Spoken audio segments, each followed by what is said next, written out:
The overview of the week for this Sunday is the book of 2 Corinthians. 2 Corinthians was written sometime around 57 AD, probably about a year or so after 1 Corinthians was written. And the theme of 2 Corinthians is Paul's apostolic authority. So he is writing this letter to defend his office of being an apostle. So the Corinthian church, as you know, they had a lot of problems. And in correcting the church, Paul, I'm sure, made more than a few enemies. So there was that.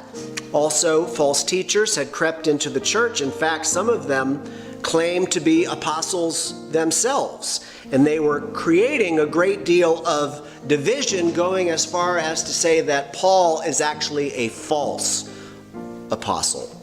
So, can you imagine that? I just want you to think about that.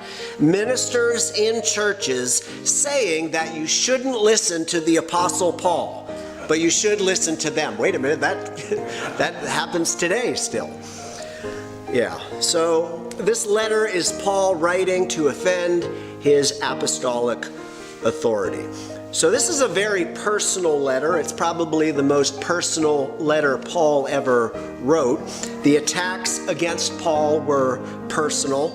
His love for the people was also personal. You remember, Paul founded this church, and he wasn't about ready to give it up. He wasn't going to let it go astray, at least while he was alive. Now, there is a positive side to the letter as well. Most of you know that 1 Corinthians is a letter where Paul is rebuking the church over their bad Christian conduct.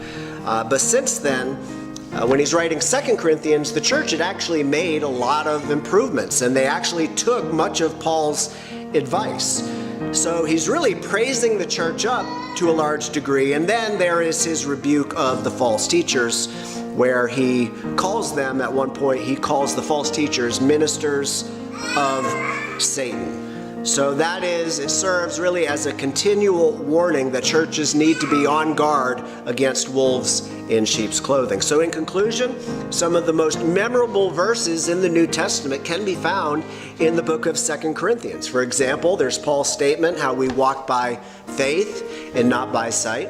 There is the statement where he says that when we are absent from the body, we are present with the Lord. And then I'll just close with his statement in chapter 5, verse 17, where he writes, "Therefore, if anyone is in Christ, he is a new creation.